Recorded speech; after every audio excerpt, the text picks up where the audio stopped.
Bonjour tout le monde, c'est Maud, je vous retrouve dans une nouvelle vidéo, un nouveau point lecture dans lequel je vais vous parler du tome 2 de La Faucheuse de Neal Shusterman. Ce tome 2 c'est Thunderhead et c'est publié chez Robert Laffont dans leur collection R. Ensuite on parlera de ce magnifique livre Les 7 étoiles d'une heure de Abby Elphinstone paru chez Gallimard Jeunesse. Aussitôt reçu, aussitôt lu, j'ai lu Le colis de Sébastien Fitzek paru chez l'Archipel. Et je terminerai avec une lecture numérique avec Le Bois sans songe de Laetitia Arnoux paru chez Magic Mirror.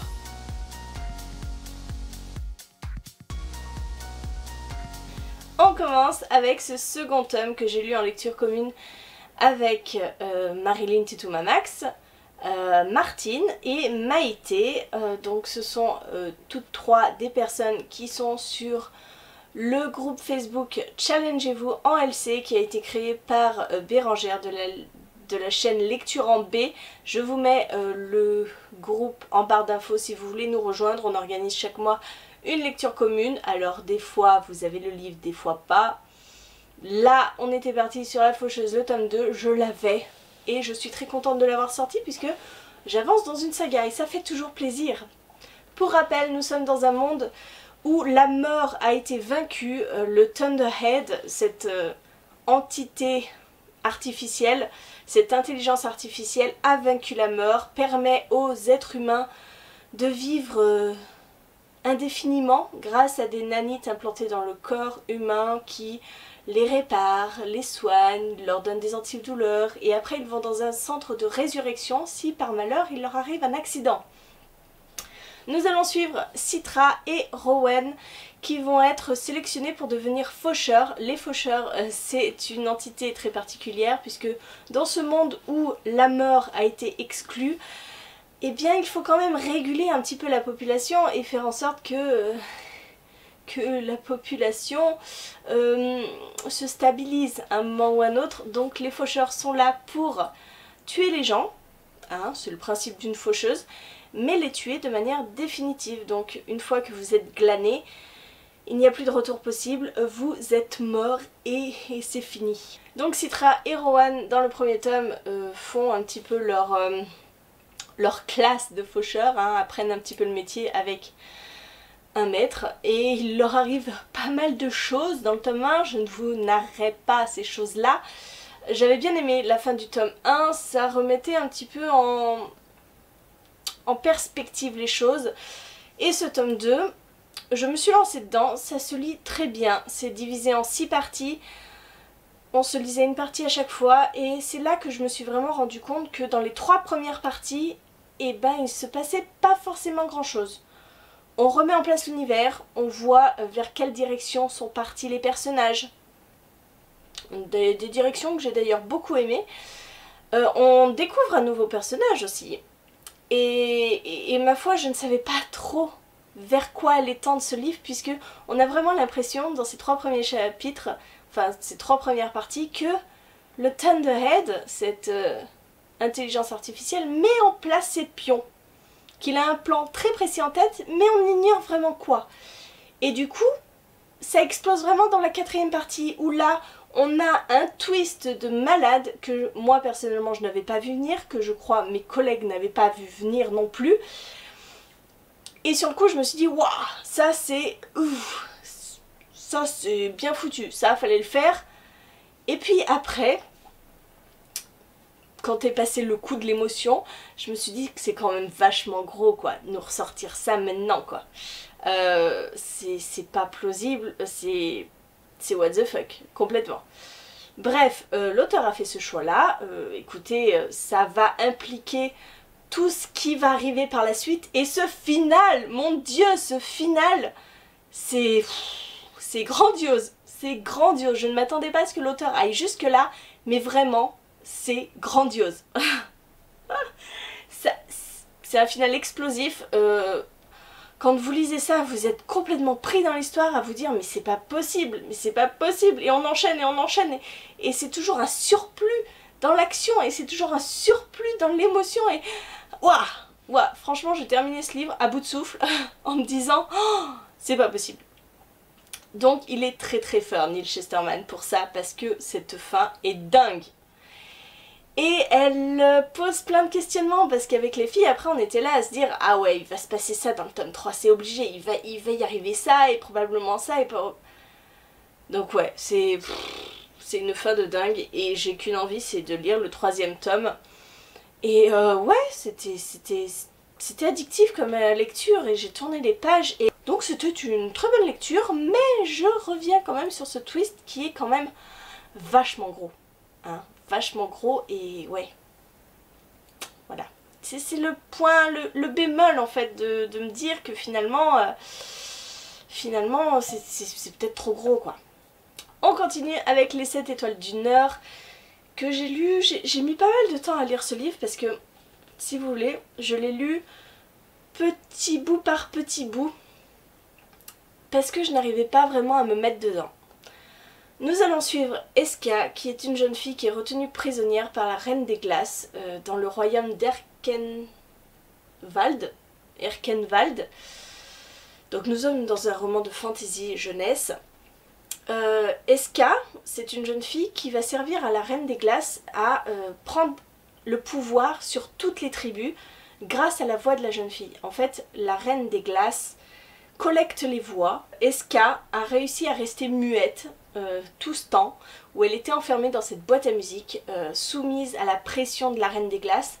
Elle est restée muette jusqu'au jour où un garçon, qui n'était pas du tout là pour ça à la base, va la délivrer et ils vont ensemble essayer de contrecarrer les plans de la Reine des Glaces et partir dans une quête fabuleuse.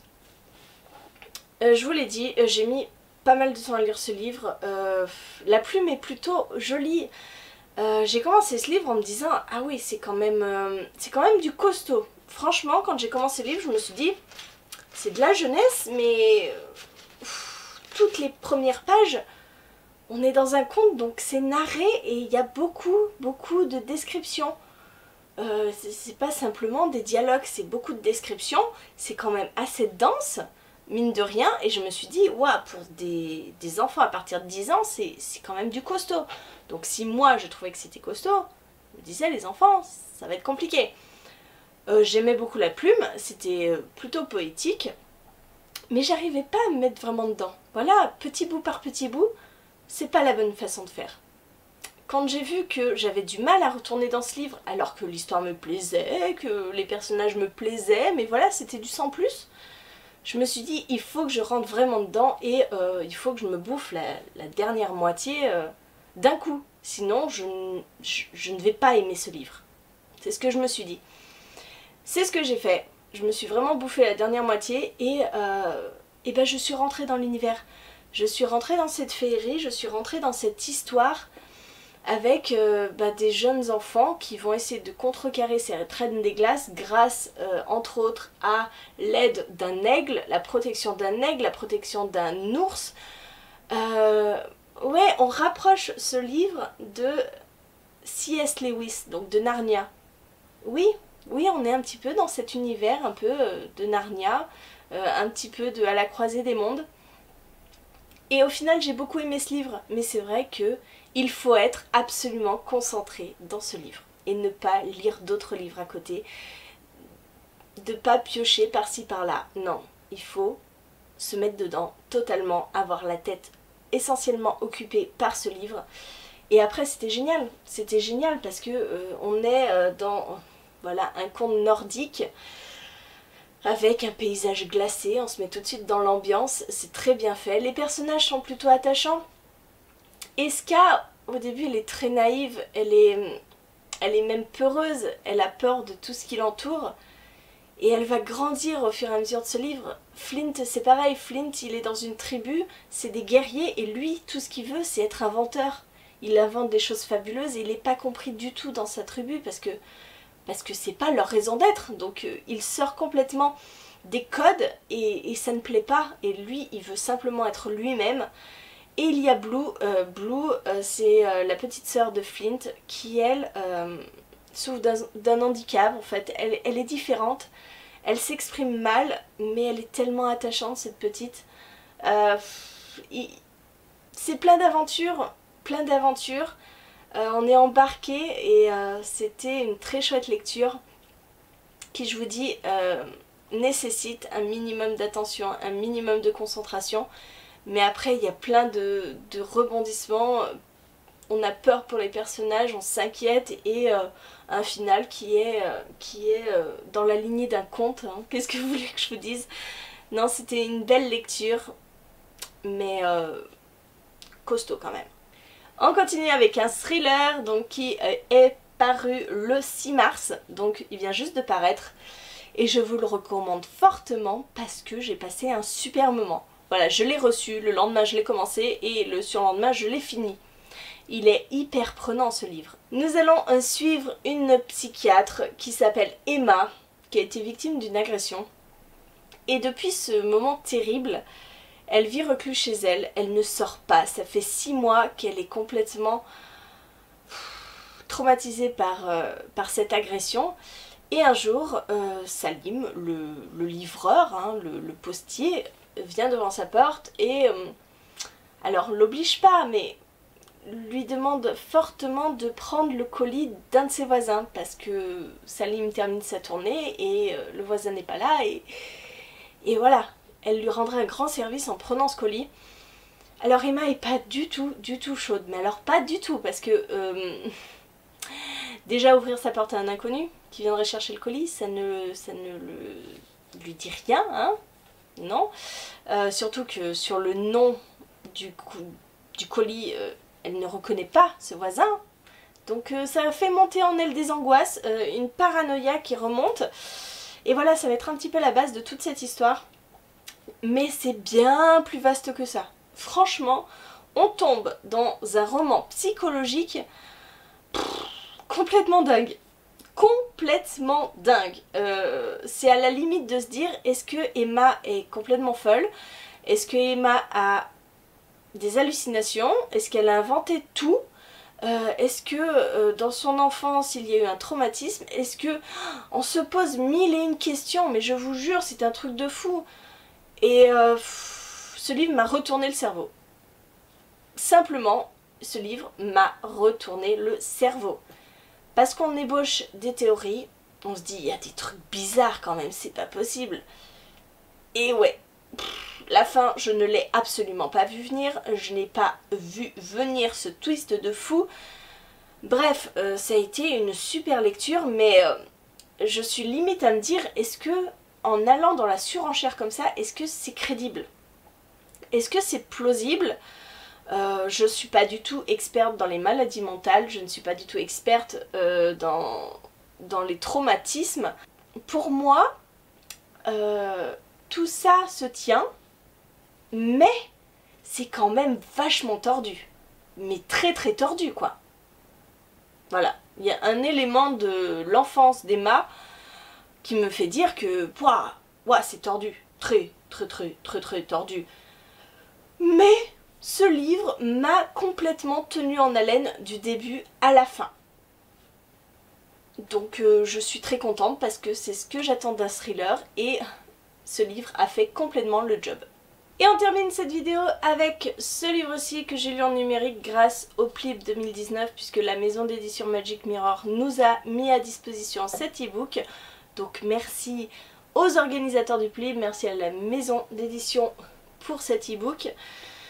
Ce livre fait partie des présélectionnés, des 21 présélectionnés. À l'heure où je vous tourne cette vidéo, je ne sais pas s'il fait partie des finalistes, mais à l'heure où vous voyez cette vidéo, les résultats ont été donnés donc hier. Regardez en barre d'infos, vous verrez si ce livre a été présélectionné. Non, a été sélectionné parmi les 5 finalistes ou non.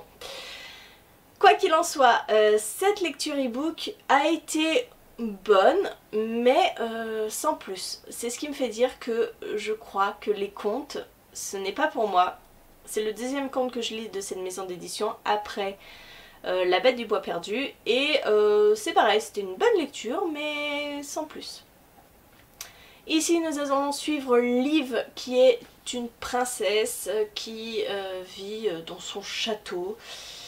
Elle va fêter avec tout son royaume, tous les gens du château, la destruction du royaume d'en face.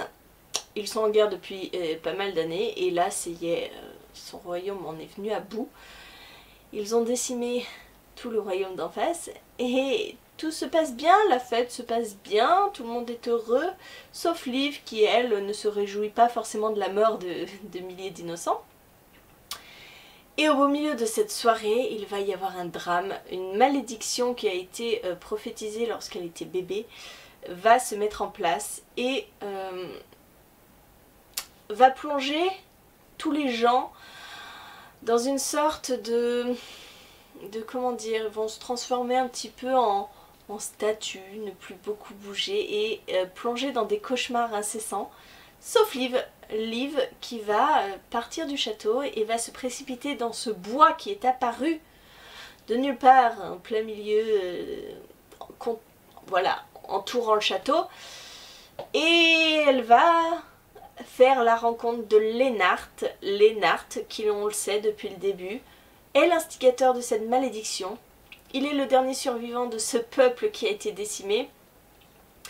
Et il a décidé de se venger en lançant cette malédiction sur le peuple ennemi. On est dans une réécriture de La Belle au bois dormant. Alors je suis pas très calée en contes, hein. Même les Disney je ne les ai pas vus. Mais j'ai trouvé que cette partie-là, oui, on pouvait le repérer, hein, que c'était La Belle au bois dormant. On a vraiment cette ambiance conte avec ce bois sans songe qui s'étend, qui vit, qui agrippe les gens, un bois de cauchemar. Oui, l'ambiance était bien. La plume est très belle de Laetitia Arnoux. Elles se font magnifiquement bien dans le style du conte. Maintenant, ce que j'ai trouvé bof, oui, il n'y a pas d'autre pour le dire, c'est cette romance qu'on nous pose là.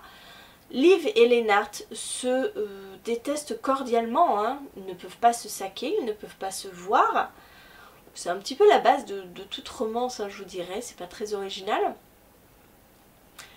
Mais malgré ça, ils vont commencer à se dire que oh, finalement, il est pas mal, oh, finalement, elle est pas mal. Je vais pas dire que ça se passe très vite, hein, leur romance. Non, ça s'étend sur une longue période. Mais je l'ai pas trouvée crédible, je l'ai pas trouvée belle, je l'ai trouvée tellement naïve, tellement... J'ai pas accroché à la romance. Et je pense que dans ce livre, si on n'accroche pas à la romance, on est mal barré. On est mal barré parce que c'est un petit peu sur ça que se base l'histoire aussi. Et je l'ai pas apprécié. Quand on arrive vers les passages où ils commencent à se toucher, à se rapprocher, j'ai trouvé ça kitsch. Simplement, j'ai trouvé ça kitsch. Je levais les yeux au ciel à me dire, mais c'est trop. C'est trop. Alors, je n'ai peut-être pas une âme de grande romantique, hein, malheureusement, peut-être. Il y a certaines romances qui me font frémir, ça arrive, mais alors celle-ci m'a laissé complètement plate, vide. Voilà. Il se passe des événements vers la fin qui auraient pu ranimer mon intérêt et au final, c'est pareil. Ça m'a laissé un petit peu stoïque. Donc je dis pas que c'est un mauvais livre, c'est simplement que, je sais pas, j'ai pas accroché au conte, j'ai pas accroché à la romance, surtout aux deux personnages. Je les ai pas trouvés mignons, j'ai pas trouvé tout ça extraordinaire. Mais je sais qu'il a énormément de bons avis, donc ne vous arrêtez surtout pas aux miens, surtout si vous adorez les réécritures de contes. Moi je m'aperçois de plus en plus que en fait j'aime pas forcément ça. Donc voilà. Je vous ai donné mon avis, si ce livre-ci se retrouve parmi les 5 finalistes, eh bien tant mieux pour lui, il aura ses chances. Mais de mon côté, je ne voterai certainement pas pour lui pour le gagnant du PLIP 2019.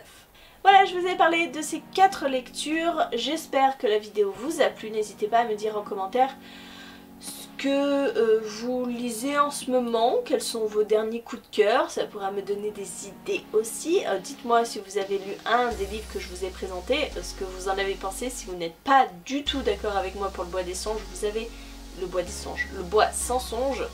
Vous avez tout à fait raison et vous pouvez argumenter dans les commentaires. Il n'y a pas de problème, je suis ouverte à la discussion. Après c'est un ressenti très personnel, hein, je vous l'ai dit, c'est vraiment ce que j'ai ressenti moi. D'autres ont adoré et voilà, hein, de toute façon je ne vais pas me justifier. N'hésitez pas à me dire tout ça en commentaire et puis en attendant je vous fais des bisous, je vous souhaite une bonne journée, de bonne lecture et je vous dis à très bientôt pour une nouvelle vidéo.